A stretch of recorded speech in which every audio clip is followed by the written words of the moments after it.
Yes, yes. Okay, good, good. Well, it still is morning here in Los Angeles, California, in the United States. So I'm really excited to be able to speak with you all today. My name is Dr. Stanley Johnson, and I have the esteemed privilege to work with one of my colleagues, Edwin Rivera. I don't see him on my screen here, but I know he's here. And so we're going to be co-presenting our research today. He's here, he's here. We Okay, can so, see. I mean, I can see him, but I don't see him. So here's a picture of us. Our agenda today really is we're going to be able to share with you some information around a semi-longitudinal study that we've been able to conduct in a single classroom in Los Angeles County that deals with exploring computer science. We have the good fortune of being able to share with you our purpose, our research methods, and we're really excited about sharing the findings as a way to begin to think about how we can consider opening the computer science and STEM fields for students of color in general. And I think for us also too, what we want to underscore is that we're excited to share our research over the course of 3 years with a specific focus and detail around our findings. But for us, at the core of this issue is equity. And the goal is to begin to think about addressing effective ways of increasing more students, particularly marginalized students of color, into STEM pathways. This screen information that you have here, just as a way to understand our issues, is that African Americans represent 13.4% of the population. However, only about 8% are in a computer and mathematical occupation. Similarly, Latinx cultures make up 18%, and only about 7.5% are in computer and mathematical occupations. And so I'll turn this over now to Edwin, where he can kind of give a little bit more background about the specifics, and then we're going to tag team going back and forth. And please excuse us, we're not in the same room, so it's a little difficult trying to look at the timing of how we want to coordinate everything, but thank you for your patience. Hi, everyone. Like Stan mentioned, I'm Edwin. So the purpose of our research essentially is that we believe that any student can become a computer scientist and be able to pursue other dreams as well. And that having a great teacher and a great curriculum and the resources to do computer science and the opportunity to meet other like Black, brown computer scientists and to just be able to openly talk about themselves, computer science, and their dreams. We believe with all of this, we can change like how schools teach computer science across the country. Because our main question is, how do teachers develop their students' curiosities around STEM identity, development, and motivation to them to think about pursuing STEM at all? And as STEM's, one of the history kind of about our presentation is we asked the high school for 9th grade students who had an interest in computer science, but weren't exactly at a point to pursue computer science. So that is the purpose of our research. And in this paper specifically, we're looking at teachers and how they teach computer science to kind of get an idea of what practices work and do not work. Stan, we can go to the next slide. And here's a little background of the high school itself. Well, we're looking at about 200 9th grade and 10th grade students for this data. And at this high school, for math achievement, only 80%, I mean, if you add it up, it's really 92% of students did not meet their math standards. So that's 80 and 12. Another thing is when you look at other, and Stan will also get into computational thinking with concepts and procedures of problem solving achievement. But overall, a high number of students in this school did not meet their math competencies, which plays a huge part in like being successful in computer science. You can go to the next slide, Stan. So our method collections, our research is qualitative mostly by nature. So most of our methods are qualitative data methods. So we did classroom observations. And again, like Stan said, this is over a 3-year period. We did classroom observations. During the last year, we did have to do it over Zoom because of COVID.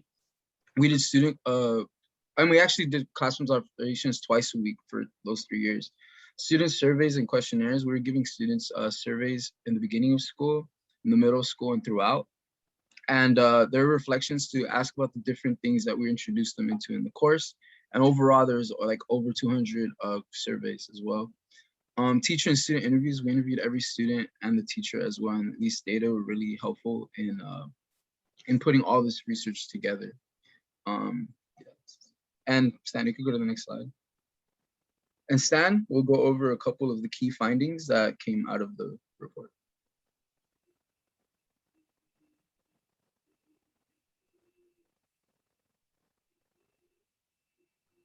All right, can you all hear me? Mm-hmm. All right, thank you. Thank you, Edwin. As Edwin shared, our study compared to those who are here in this particular form with us is qualitative in nature.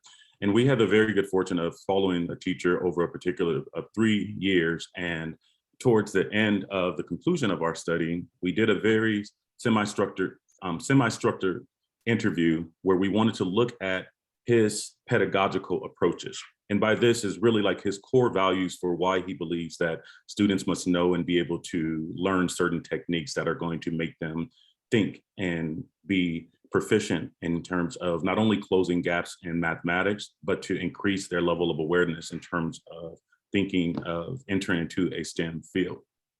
So from our classroom observations, our research findings highlights the critical pedagogical practices that are important in order for teachers to be able to make these shifts, to explicitly teach students certain rules, particularly around computational thinking, problem solving, and evaluation. And I'll draw your attention here to one of the sentiments that came directly out of it is that the teacher said specifically, he's like, if I'm making an assignment and all I know about students is their previous grades and their names, I try not to assume anything about them. When I give the students the freedom to express themselves, they feel included, they can be part of the class and express themselves with everyone else. Then they find connections in the class with people who have similar interests. I feel that that's the #1 way, regardless of what subject you teach, to help kids feel they are part of the class as well. And what we notice is that a lot of times, many teachers or instructors tend to just focus on the math or the science when they are explicitly teaching. Oftentimes, students don't even have the foundation background to fully understand what's going on, particularly around the comprehension side. So it was nice for us to be able to capture to see his approach, that he wanted to make sure that all students were always understanding, not so much in terms of having to solve the problems or be able to evaluate specifically, but just having that care to be able to meet students where they are. And two, collaboration was something that was essential and critical in the classroom, where they always work together to try to reach the final conclusion or whatever the desired outcome was in the class. Sorry. Then, okay, Edwin, next, sorry.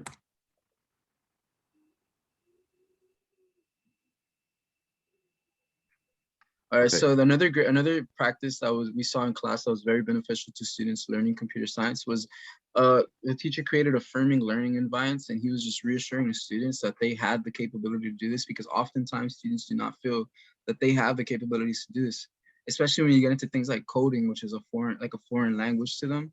So one thing that the teacher was saying is that one thing I say often is that anything you can imagine, you can do in coding, which is something he affirms to the students. And basically, the reason this was important is because students often don't know the possibilities that they can do with computer science and all the paths that they can take.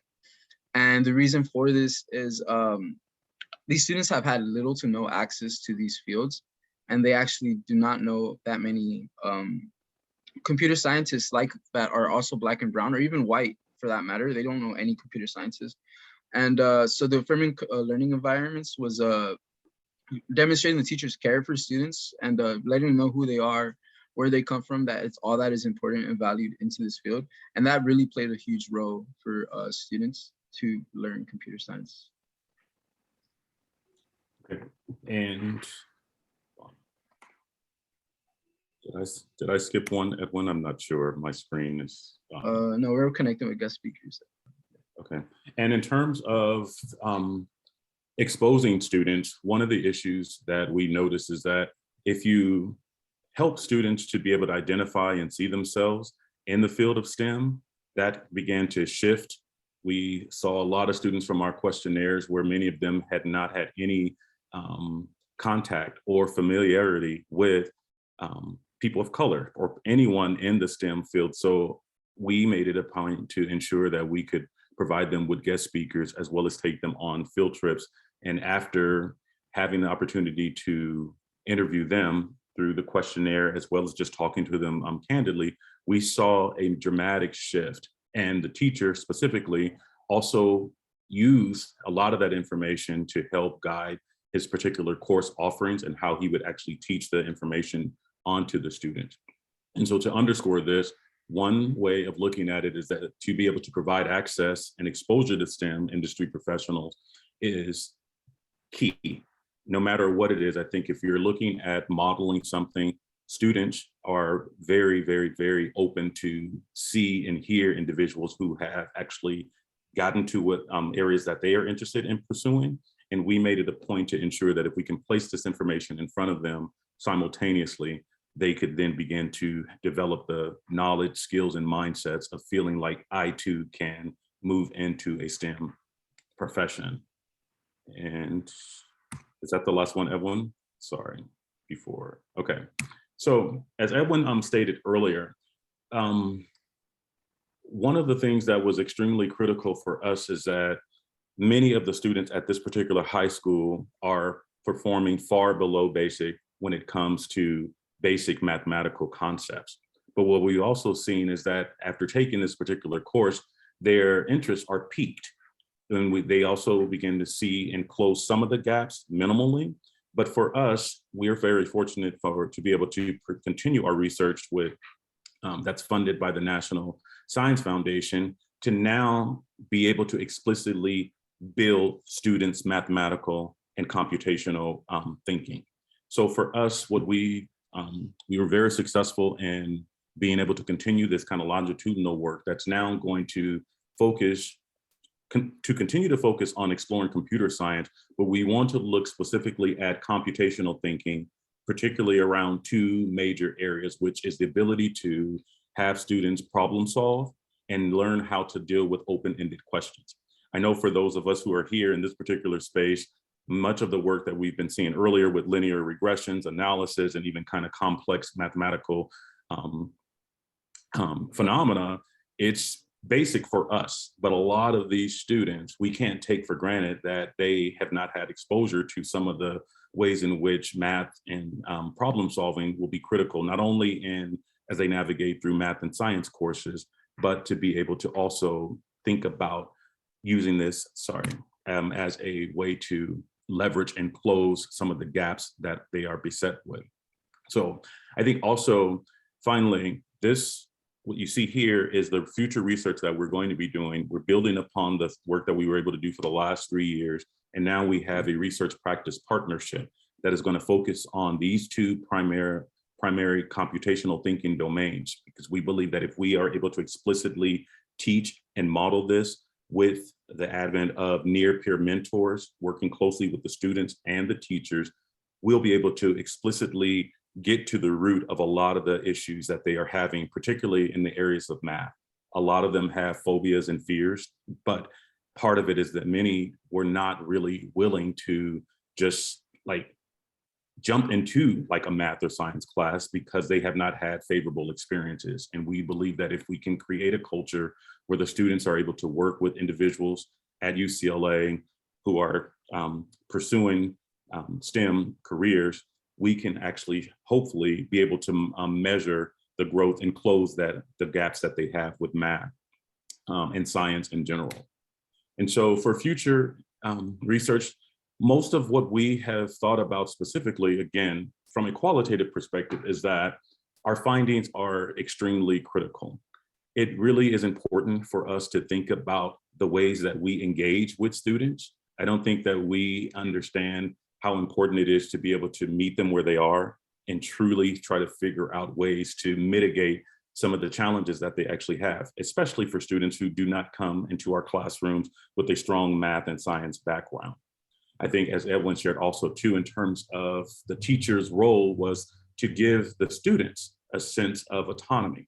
And when they felt like they could engage and bring some of their experiences into the classroom, the teacher then took that information tweak some of the computer science outcomes that they were going to be able to do, and then had them engage. And so it really was not so much in terms of them necessarily understanding the subject matter, which many of them were able to do through project-based learning, but it was also really about this shift, which is what we're saying pedagogically, is that I think we as researchers, those of us who are former teachers, et cetera, sometimes we do have this internal bias that we automatically assume that students are entering into our class, even when they necessarily have met the prerequisite. Some students still need extra support. And we find that in this case, where a lot of the students did not have the computational thinking background, our goal is to figure out ways that we can work closely with teachers, researchers, and practitioners. And finally, if we had to think about a particular audience in terms of the recommendations for us, particularly like as researchers, I think those who are in teacher education programs, our researchers here, we have to think and look at learning sciences along with pure mathematics, right? Sometimes we look at things in isolation. I think for me growing up, I was able to like do both math and English and science simultaneously because I had teachers who helped me to think about a situation. So anytime a problem was posed, there was not fear. It was more so I would enter into that solution. Enter into any type of math or science that was presented with me, knowing that there is a solution.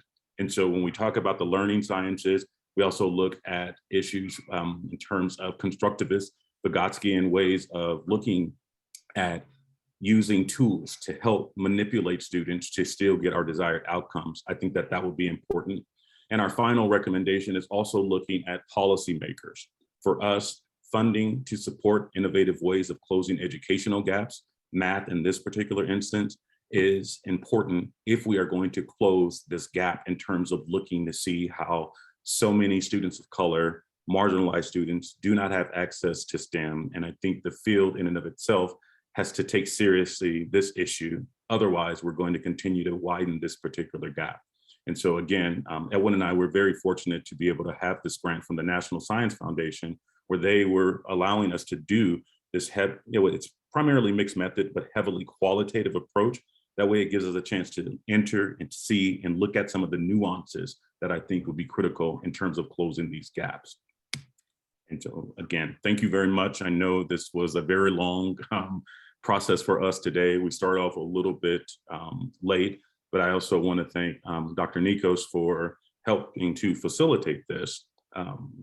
Again, we had no specific structure in general, but Edwin and I are happy to answer any questions that you may have. And if not, I do believe that we're able to upload our presentations, and our contact information is available where we can continue this discussion both virtually, and hopefully someday we can all connect in person.